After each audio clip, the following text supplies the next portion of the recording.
La mente y sus emisarios es la capacidad de tener conciencia de la diferencia que existe entre mi punto de vista y el de los demás. La pérdida de imparcialidad nos produce puntos ciegos mentales que limitan nuestro juicio, comportamiento y decisiones.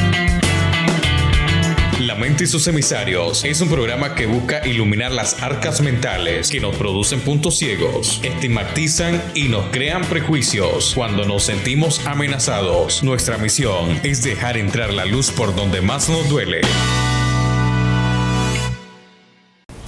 Hola, mi nombre es Leslie Baró y yo soy consejera en salud mental.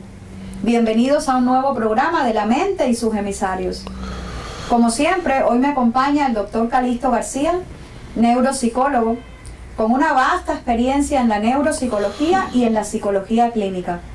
También ha sido profesor universitario dentro y fuera de los Estados Unidos, ha impartido seminarios, conferencias, fue incluso miembro del Centro de Consejería de la Universidad Internacional de la Florida. Ha sido un gran activista comunitario y actualmente cuenta con una práctica privada bien amplia también. Bienvenido, doctor. Gracias. También me acompaña el profesor universitario Víctor Díaz. Repito, es un docente con una amplia experiencia en el área de la psicología, dentro y fuera de los contextos donde él nació. Bienvenido, Víctor. Gracias. Doctor, vamos a empezar. Hoy tenemos muchas preguntas, cuestionamientos, dudas que quisiéramos aclarar y saber. Por ahí me estuvieron diciendo que está casi cocinado un libro que está ya casi por salir sobre una teoría que usted mismo diseñó tiempo atrás, la teoría del reflejo cognitivo o Cognitive Reflex Therapy. Doctor, cuéntenos. Bueno, vamos a ver si Dios quiere y termino, ¿no? Porque a veces cuando uno escribe, como que vuelves a leer y te vienen nuevas ideas, vuelves a reescribir. No, Dios va a querer. Y nosotros también. Yo espero Sí. que Dios quiere y ustedes también, que me han ayudado mucho. Pero una de las cosas básicas, sí, el libro va a ser sobre los principios, ¿no? De lo que es la terapia de reflejo cognitivo o Cognitive Reflex Therapy. Cognitive Reflex Therapy fue un producto de muchos años. Yo llevo siendo psicólogo ya unos cuantos años y una de las cosas que ocurría era que a través del tiempo yo me empiezo a fijar que casi siempre todas las escuelas de psicología han evolucionado a través de desidencia. En otras palabras, a alguien no le gustaba el psicoanálisis, claro, que es basado en una interpretación de lo que el paciente dice. Después los existencialistas europeos crearon ciertos movimientos, incluyendo el Gestalt, ¿no? Y que es una escuela que básicamente es un poco más confrontativa, ¿no? El concepto es que la persona esté en la misma página contigo, entonces tú confrontas. Que es un gran proceso, ¿no? Pero siempre era como el terapista en el psicoanálisis y en el existencialismo europeo, el terapista en uno interpreta y en el otro confronta, ¿no? Entonces eso evolucionó básicamente a la teoría del existencialismo humanitario de Rogers, que básicamente cambia el enfoque al paciente. Entonces, en ese enfoque, el terapista le dice al paciente, te oí decir, o me parece que dijiste, que básicamente lo que eso, básicamente la interacción esa es para que la persona pueda decir, no, yo no dije eso, o no quise decir esto otro. Entonces es más basado en el cliente. El que controla el flote del proceso terapéutico es el cliente, porque simple y llanamente el terapista está ahí para tratar de entender lo que está diciendo, no ni para interpretar, pudiera decir ni confrontar, pero no es cierto, porque el terapista está confrontando de cierta forma al decirle a la persona, esto fue lo que dijiste, si no fue lo que tú dijiste, decir? Exactamente. Y claramente, y históricamente, desde Pavlov no sé, a Skinner, el conductismo que se adhiere más al concepto médico, que es la conducta y buscar algo que cambie esa conducta, ¿no? Básicamente, doctor, que en la presentación del libro usted nos está dando una pincelada de todos los orígenes de básicamente la psicología y lo que también dio pie a usted contextualizar la teoría que usted creó. Sí, fundamentalmente tratar de que lo que hace el doctor es tratar de hacer un seguimiento desde de la evolución histórica del papel que juega el terapeuta y el papel que juega el paciente o cliente. Es muy cierto, Correcto. es muy cierto. Pero más allá de eso, yo creo que también, de cierta manera, yo siempre me he preguntado, bueno, ¿qué es lo que hace que alguien tenga una teoría psicológica? ¿De dónde sale una teoría psicológica? ¿No? Es como la matemática. Nosotros no la descubrimos, sino no la inventamos, sino la hemos ido descubriendo a través del tiempo. Y yo creo que en el caso mío me pasó eso. Yo básicamente a través el Cognitive Reflex Therapy viene del proceso práctico de la interacción mía con el paciente. O sea, yo no la inventé, sino que la empecé a visualizar, la descubrí dentro de la relación que usted tenía con su paciente. Con los pacientes. Entonces, claramente, uno tiene que validarlo de alguna forma. Porque vamos a decir, pudiera ser, no sé, un artefacto que yo, o sea, quizás sea mi personalidad, que yo le caigo bien a la gente y hacen una buena contratransferencia conmigo, y entonces la gente viene y se pone mejor. Eso, por ejemplo, si fuese así, no fuera extensible a otras personas, a otros terapeutas, a otros sistemas. Entonces, al yo decir, bueno, esto a mí me parece que funciona, yo tengo que entrar en el marasmo ese de las otras teorías y buscar la relación que hay con las otras teorías o no relación que hay con las otras teorías. Pero yo nunca, a mí me interesa mucho el concepto de, por ejemplo, a mí Ellis, después el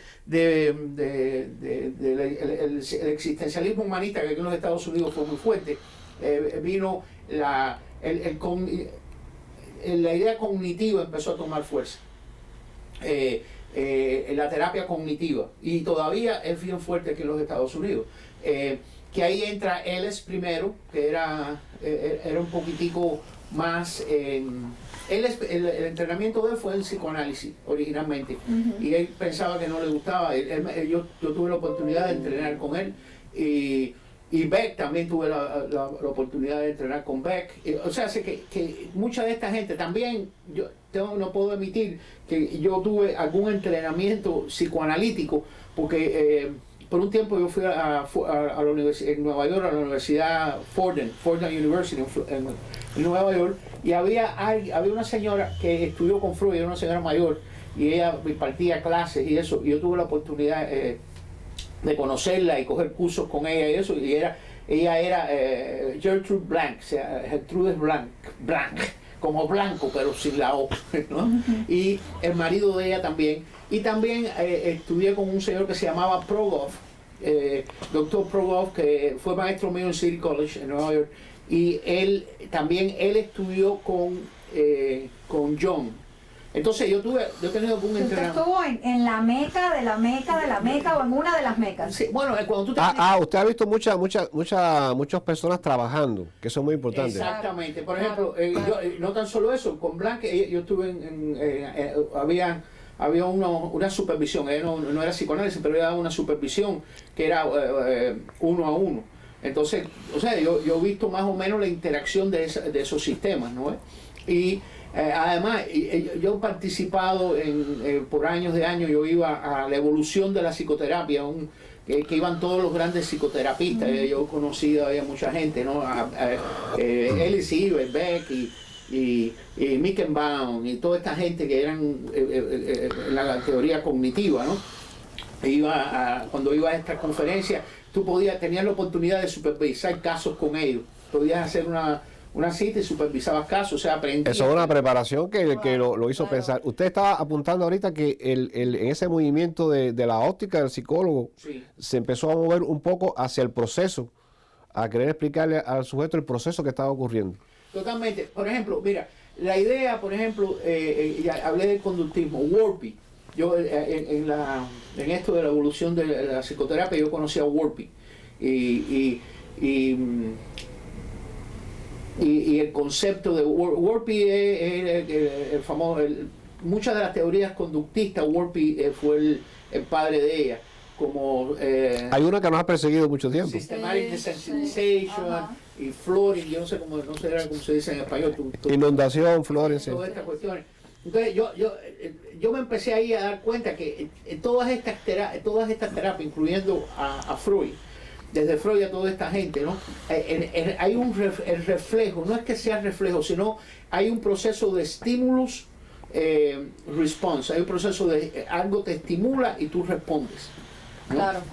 Entonces, en uno te decían, tú le hacías el cuento a un psicoanalista y ellos, tú sabes, te dicen, estás dándole un estímulo, y ellos cogían ese estímulo y te lo interpretaban, eso te pasa por esto, ¿no? En el otro, tú venías, en los existencialistas venías y decías, no, porque le hacías un cuento. Entonces venía con el concepto de estar en la misma página, el existencialista venía y Gestalt Therapy también, que es bien confrontativa, venía y te decía, bueno, tú me dijiste esto, pero ahora me estás diciendo esto, estoy confundido, ¿no? O sea, esos dos eran más basados en el terapista en sí. Entonces, eventualmente se mueve a Rogers, que Rogers básicamente era un proceso de confrontar, pero muy suave, porque el paciente era el que estaba en control. Y cambia eso. Después viene Ellis y Beck y la terapia cognitiva, por ejemplo, y ellos cambian del modelo de, no es que no confronten, ellos confrontan, porque en terapia eventualmente tú tienes que confrontar para que la persona tome conciencia, Claro. ¿no? Ellos cambian el juego y hacen así y empiezan a decir, bueno, fíjate, es que en la interacción humana hay un patrón que todos seguimos. Por ejemplo, en Ellis, el famoso ABC de Ellis, ¿no?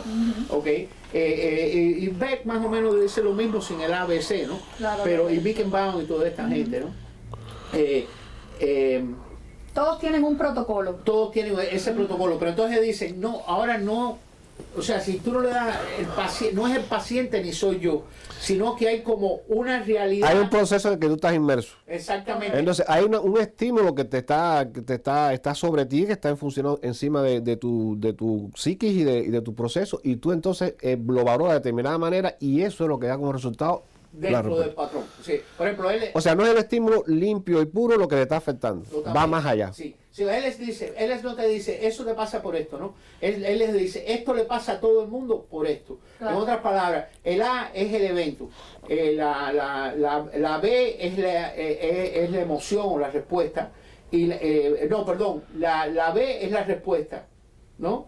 Y la C es la emoción. Entonces, Beck y también ellos dicen, no es el evento lo que te produce a ti la emoción, la C. Lo que te produce a ti la emoción es la B, que es la interpretación. Que tú mismo le estás haciendo. Tú lo percibes. Totalmente. Entonces ahí una vez ves el arca otra vez. Ves el arca. En otras palabras, él es lo que está diciendo ahí. Bueno, hay un estímulo, hay un arca, una información, tú coges, pasa, tú la interpretas y reaccionas a eso. Doctor, entonces, una palabra importante dentro de la teoría del reflejo cognitivo son las arcas, porque ya lo ha mencionado en varias ocasiones.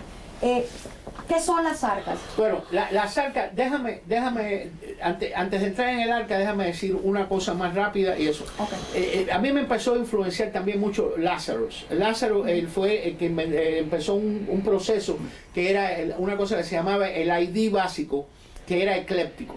Él cogía cosas de todo el mundo, ¿no? Entonces, cuando él creó él tenía un cuestionario que básicamente cubría casi todas las escuelas de diferentes ángulos. Entonces, eso a mí me empezó a llamar la atención, porque cuando tú lo vas leyendo el cuestionario, tú ves que el cuestionario de cierta manera está identificando las arcas negativas. O sea, el por qué cuando tú tienes un estímulo reaccionas de una forma o reaccionas de la otra, ¿no? Entonces ahí es que yo empiezo a prestarle atención, ¿no? También debo de mencionarlo porque el hombre se merece ser mencionado. Un señor que él nunca sacó un máster, él siempre tuvo un bachelor en psicología. Cuando la psicología, un bachelor en psicología era cosa muy importante, mayor. Era una gran cosa. Pero ¿cómo se llama? En los tiempos de él, aunque él era un tremendo teorista, él desarrolló la terapia de condición, el reflejo de condición. Ya. El reflejo de que es de apellido So.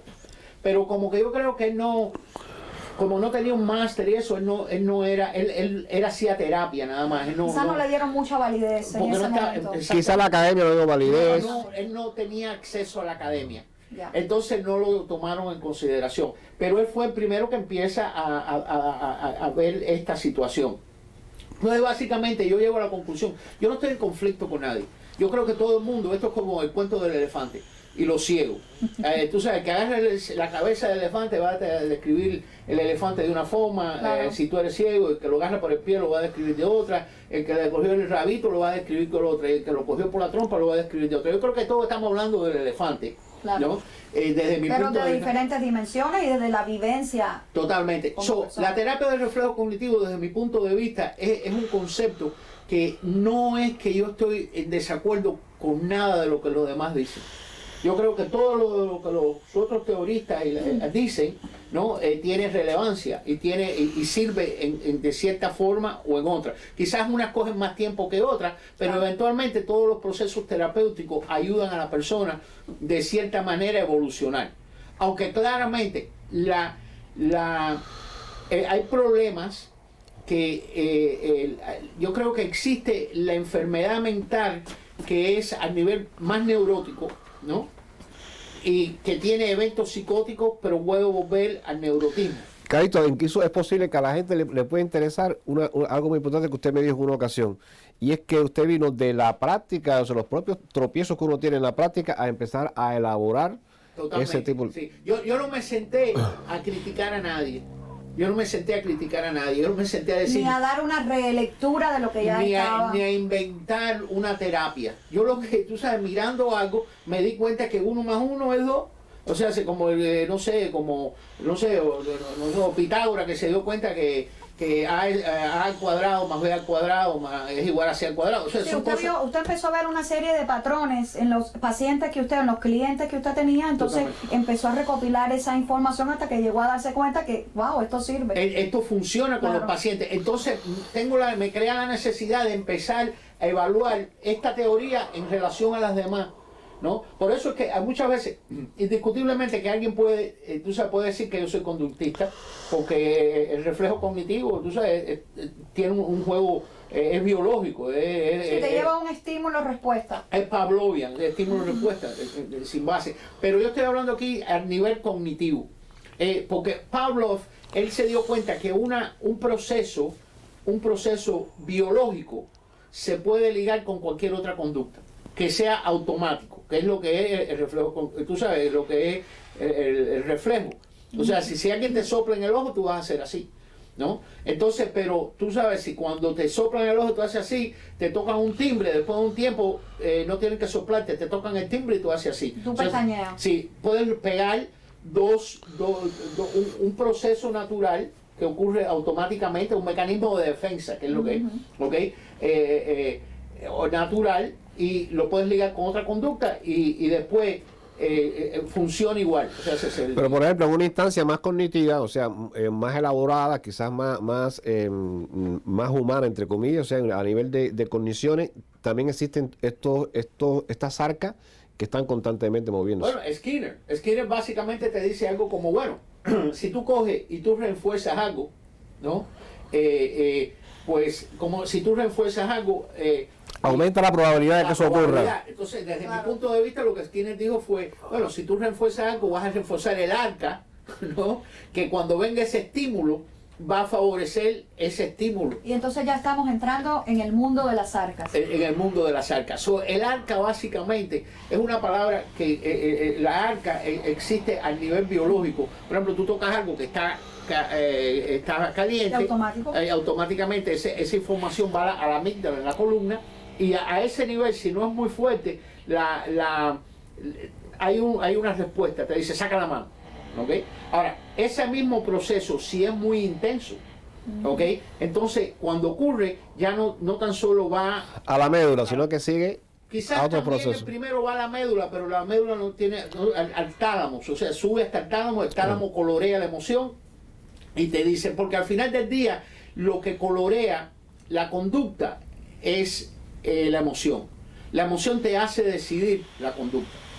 Claro. Que vas a llevar o no vas a llevar. Entonces, poniendo todo esto junto, yo empecé a decir, bueno, igual que la matemática, ¿no? O sea, que la suma cancela y la suma cancela, es cancelada por la resta y la resta es cancelada por la suma y la división por la multiplicación y viceversa. O la raíz cuadrada cancela el exponente o el exponente cancela la raíz cuadrada.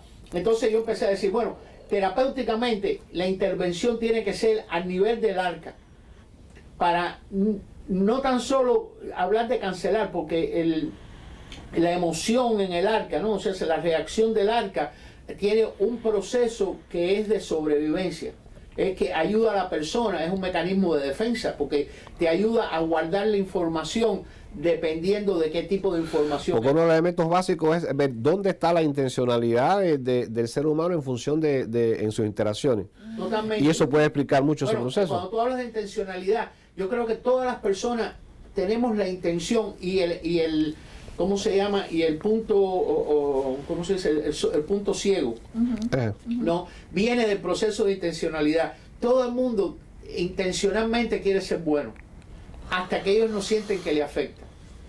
Entonces, cuando aunque yo tenga la intencionalidad de hacer algo que naturalmente es positivo, si en un momento determinado es positivo, socialmente aceptable, me van a aplaudir por esto, exacto, me van a decir que sí, que bien está, voy a reforzarlo, claro. Exactamente. Pero si en algún momento yo determino que algo me puede poner el sistema mío en peligro, empiezo a crear un punto oscuro sobre eso, o sea, como los caballos. El Black Spider es que nada más que mira para adelante. O sea, es como si tú miras el demócrata va a ser demócrata porque ellos tienen puntos oscuros contra los republicanos. Y el republicano va a ser republicano porque tiene puntos oscuros contra el demócrata. Entonces, si tú coges, por ejemplo, que sea el comunista, ese va a tener puntos oscuros contra los dos, ¿o no? Entonces, ahí los puntos oscuros es cuando la intencionalidad empieza a tomar precedencia, mi self-preservation, preservar, claro, autopreservación. Totalmente, y eso es lo que crea el punto oscuro. ¿De dónde viene el punto oscuro? Porque yo dejo de analizar, o lo que hago es que empiezo a analizar las cosas de mi lado, y empiezo a reforzar mis arcas basado, o sea, hay como un mecanismo, en inglés se dice inbreeding, como que la gente no traigo nueva información, claro, sigo reciclando la misma información. Y cada vez es más emocional. Y más intensa, y es a favor mío. Entonces pierdo el punto del otro, nunca me pongo, no tengo relación hacia el otro. O sea, de cierta manera... Y ahí viene la enfermedad. Ahí viene que todas las terapias hablan de un proceso irracional. Claro. Irracional es cuando tú nada más que ves un solo lado, ¿no? Todo lo que es irracional, por definición, es patológico.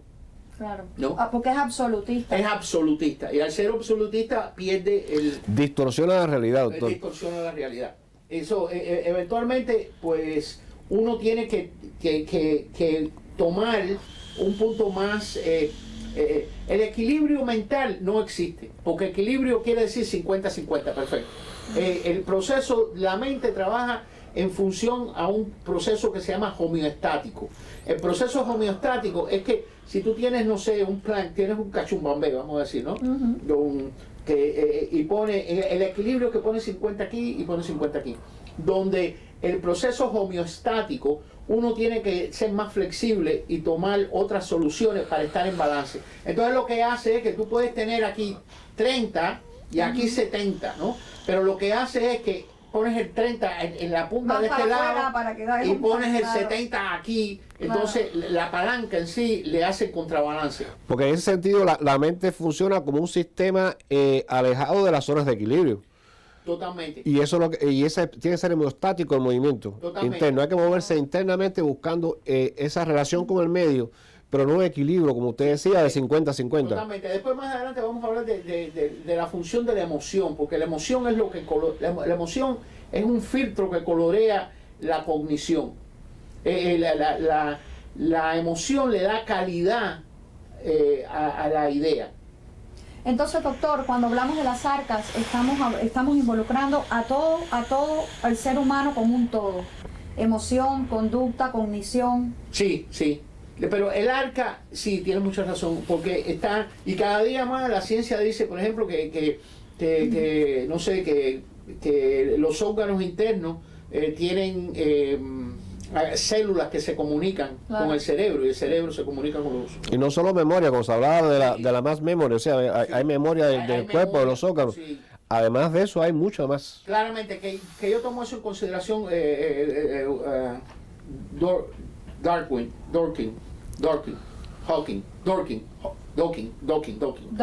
que él habla de los memes y la información del meme, que vamos a hablar de eso más adelante también. Eso requiere un programa, un largo programa. Un programa solo, ¿no? Pero todas estas cosas, por eso es que yo busco la congruencia del proceso terapéutico en general, basado desde el punto de vista de que eventualmente todas las terapias de cierta forma trabajan desde la cura, la famosa cura hablada de Freud, a la confrontación, no sé, al concepto de traer a la persona a la misma página.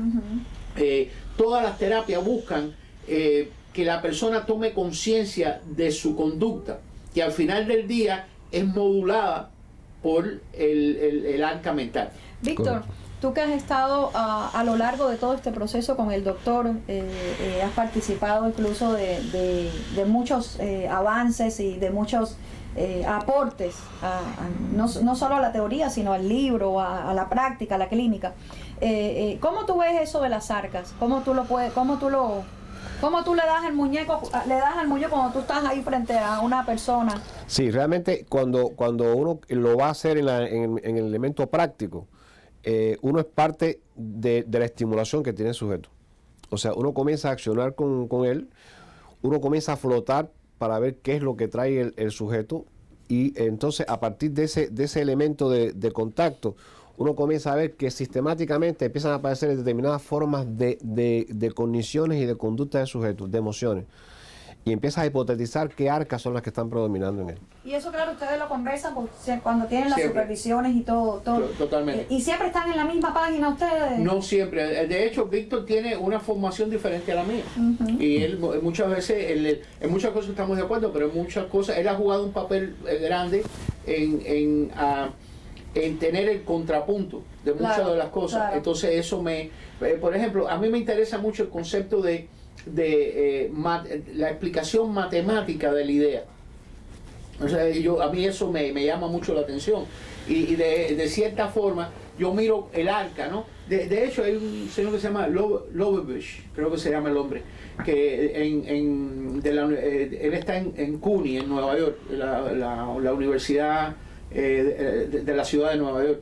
Y él ha hecho literalmente ellos cogen las emociones y las pueden poner en una gráfica. ¿Es una gráfica? Es una gráfica, ¿no? Entonces eso a mí me llama mucho la atención, porque hay una parte, yo creo que el arca eventualmente se puede medir, y la intensidad se puede medir y se puede regular, que es lo que nosotros hacemos en terapia.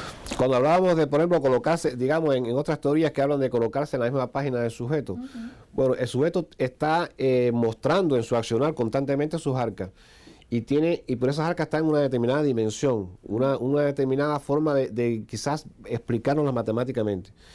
Y quizás nosotros tenemos otra forma de explicarnos matemáticamente eso. La única forma es que esas dos dimensiones empiecen a aparecerse para poder valorar el antes y el después, por ejemplo, de una terapia, y poder llegar a un balance. La evolución, para decir, bueno, tú estás avanzando, puesto que yo me doy cuenta que las dimensiones que yo estoy manejando están ya como homologadas con las tuyas. Y es cuando yo puedo expandirme en una dirección con el sujeto, o yo puedo moverme hacia atrás tratando de buscar esa homeostasis que está hablando el doctor. No, y de hecho en próximos programas vamos a traer casos específicos dentro de la terapia, porque el programa de hoy le hemos dado una pincelada a la teoría del reflejo cognitivo, Cognitive Reflex Therapy, los orígenes. Siempre es muy importante saber de dónde vienen las cosas o qué fue lo que motivó a aquella persona que lo hace, que lo funda, que lo explica, llevarlo, hacerlo. Y como bien hay un punto muy importante donde el doctor Calixto García, dentro de su propia práctica, en el trabajo cotidiano con sus pacientes, con sus clientes, ha logrado visualizar y poner en una esfera el buen trabajo que ha logrado con los pacientes. Desde una explicación fácil. Le hemos dado una pincelada a lo que son los orígenes de la teoría, al papel que juega el paciente y el psicólogo dentro de la terapia, y las arcas cognitivas, que eso es un tema también muy amplio, porque detrás de cámara nosotros nos sentamos y discutimos, pudiéramos estar aquí hablando días sobre el concepto, el origen y de cómo nosotros podemos visualizar las arcas cuando estamos frente a un paciente conversando. Quizás en el próximo programa podemos hablar un poquitico quizás de cómo esto se aplica en la realidad. Correcto. Porque esto de la saga es un poco abstracto. Claro, ¿no? y traer casos sí, específicos. No, claro y la intensidad de la persona, o sea, como algunas personas son más intensas, otras son menos intensas, y como eso juega en el proceso de desarrollo. A todo esto, a mí me gusta el concepto de las arcas y eso. Ledoux es un canadiense que él trajo, él cogió ciertas teorías, ¿no? de otros teoristas como Cannon y Lange, y Ledoux vino, y él, porque si tú miras la psicología se repite mucho. Lo que pasa es que muchas veces las mismas ideas son explicadas de diferentes ángulos. Claro. El mismo Rogers, si uno lee a Rogers era él lo que le interesaba era la educación, y era maestro, ¿no? Y él empezó, yo creo que él tuvo también el mismo concepto, de cierta forma, de que él empieza a utilizar esto para los estudiantes y demás, y después esto él lo empieza a generalizar, ¿no? Al punto que va a un proceso clínico, pero también eventualmente es una teoría de desarrollo, claro, que yo creo que el ARCA también, yo más o menos en mi idea, yo he llegado un poquito ahí, que hay un proceso de desarrollo que se puede explicar el desarrollo de cierta manera de la persona. Claramente, a veces yo, como todo el mundo, soy un poquitico, me adhiero a tengo mi blind spots también, tengo claro que sí. los puntos ciegos, ¿no? Y a veces me pego Pudiéramos decir entonces que su teoría es una teoría integral. A mí me gustaría verla integral. Más que ecléptico.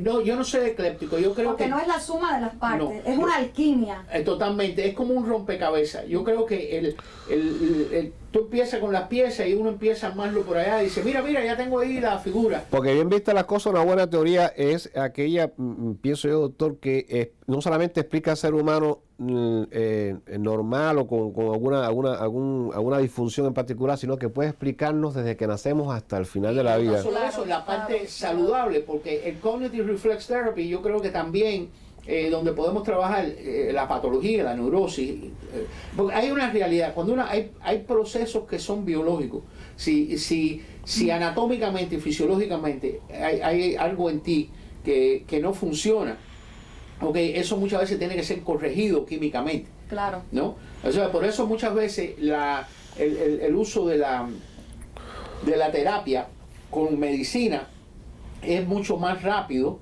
en términos de que la persona se recobre. Que se recupere. Eso es un punto muy importante, doctor. Hoy le dimos pues una primera pincelada a todo lo que es la teoría, sus fundamentos, sus orígenes. Hemos disfrutado, nosotros acá estamos conversando, hemos llevado esto como una conversación. Espero que a ustedes les haya sido de muy buen provecho y los esperamos en un próximo programa de La Mente y sus Emisarios. Muchas gracias, doctor. Gracias. Muchas gracias, Víctor. Gracias a ustedes. Nos vemos en la próxima.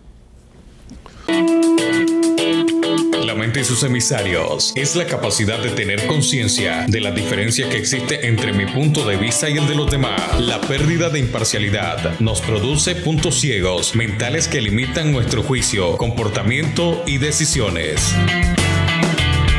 La mente y sus emisarios es un programa que busca iluminar las arcas mentales que nos producen puntos ciegos, estigmatizan y nos crean prejuicios cuando nos sentimos amenazados. Nuestra misión es dejar entrar la luz por donde más nos duele.